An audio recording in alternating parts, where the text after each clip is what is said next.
Polani ici à tous mes chers concitoyens et concitoyennes, c'est l'Office du pays, combattant de la paix aux libertés, la voix des sans-voix.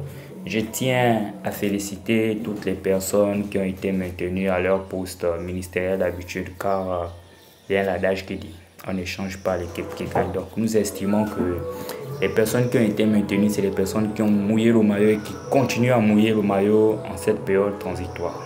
Respect et chapeau à vous. Pour les sortants du gouvernement de la transition, prenez votre mal en patience, car nous savons tous comment le pays fonctionne. Ce n'est rien qu'une affaire de congé technique. Vous allez revenir aux affaires d'ici peu de temps, car le pays fonctionne ainsi. On prend les mêmes et on recommence. Mais quand même, petite interrogation, petite critique et interrogation lors de ce nouveau conseil de ministres. Pourquoi nous enlever notre génie d'économie pendant que le pays actuellement a besoin des solutions de ce génie? Avec tous les problèmes d'économie que nous traversons, il y a le FMI qui veut nous cogner et qui nous cogne là-dessus. Est-ce que c'était pas mieux d'abord de lui maintenir pour pouvoir utiliser son expertise, sa matière grise, afin de nous sortir de tous ces problèmes d'économie actuellement? Bon, enfin, ce n'était que des petites questions.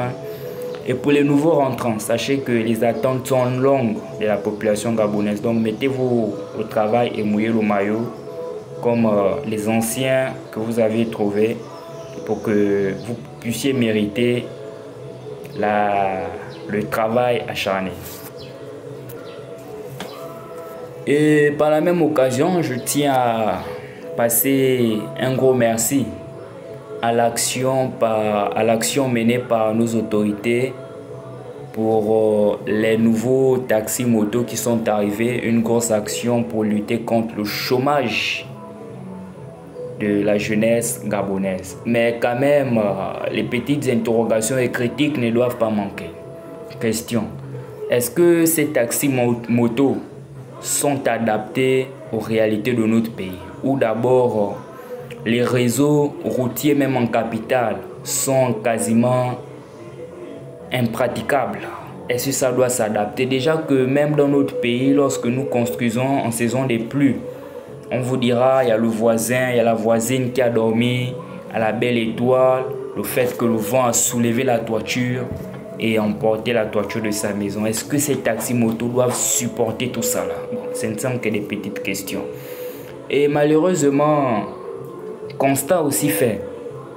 Les pays qui utilisent ces différents moyens de transport, lorsque nous remarquons les pays comme la Chine, l'Inde, le Nigeria, mais ce sont des pays qui sont surpeuplés, qui ont une population énorme. Mais nous ne sommes qu'une population à peine de 2 millions d'habitants. Est-ce que vous pensez que ces taxis motos nous garantissent le transport en commun et non seulement la sécurité aussi, avec toute la délinquance qui se passe dans notre pays, le Gabon? Ce ne sont que des petites interrogations comme tout Gabonais. Donc, bonne journée et bon début de travail aux nouveaux rentrants dans le gouvernement de la transition, car les attentes sont immenses pour la population et jeunesse gabonaise. Je vous remercie. C'est l'Office du pays, combattant de la paix, liberté, la voix des sans-voix.